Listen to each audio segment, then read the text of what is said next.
Quelque chose qui est très intéressant aussi, c'est la carte. On peut accéder d'ici ou on peut l'accéder également depuis l'onglet des menus. Voilà. Et donc la carte, on voit bien ici en fait la zone de tonde qui est le grand rectangle que je vous montre ici avec mon doigt. On voit également le dernier tracé en fait de la tondeuse. Donc c'est assez intéressant de voir par où elle a été, ce qu'elle a déjà tondu et ce qu'elle fait. Et donc on voit bien que comme sa base de chargement est ici au milieu, elle part donc bien de temps en temps à gauche, de temps en temps à droite, suivant un petit peu le tracé qu'elle a déjà fait ou la tonte qu'elle a déjà effectuée les jours précédents. Ici on est lundi, donc c'est clair qu'elle repart quelque part à zéro, donc elle va tondre d'un côté et de l'autre, suivant en fait un peu son bon vouloir dans un premier temps. Mais fin de semaine, il est clair qu'elle ira en priorité là où elle a moins tondu. Alors je vous disais également que j'avais un système, enfin une grande zone de tonte et une deuxième.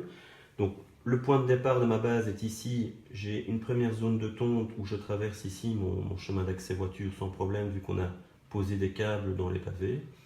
J'ai une autre zone de tonte qui est en connexion aussi avec celle-ci où on traverse ici un petit chemin pavé. On a également passé les câbles pour ce faire. Et la troisième zone de tonte ici à l'arrière, on ne sait pas y accéder en fait parce qu'on a une terrasse et autres. Et donc, à ce moment-là, ce que je dois faire, c'est arrêter la tondeuse, la soulever et venir l'installer là. Et ça fera l'objet d'un autre tuto, mais c'est vraiment très simple. Et à ce moment-là, elle tombe dans cette partie-ci. Pour ce faire, évidemment, on a bien dû continuer les câbles de guidage dans cette zone également et revenir ici dans la zone principale. Alors ça, c'est sous forme de vue aérienne. On a bien vu que on a des informations qui arrivent entre guillemets presque en temps réel, vu que on voit pour le moment qu'elle s'est déjà déplacée et elle continue à se déplacer sur la carte.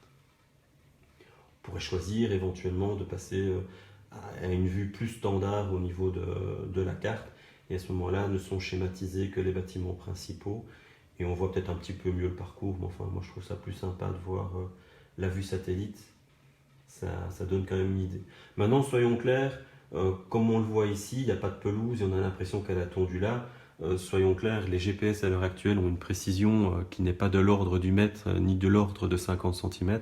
Et donc, il faut un petit peu interpréter les choses et se dire qu'elle n'a évidemment pas débordé, mais elle a été plus tondre à cet endroit et plus tondre de l'autre côté. Maintenant, si je reviens, tiens, on peut essayer là. Ah ben voilà, c'est juste pour dézoomer. Je reviens donc à mon tableau de bord. Voilà, 96%, donc on a perdu un petit peu de batterie étant donné qu'elle est au travail pour le moment.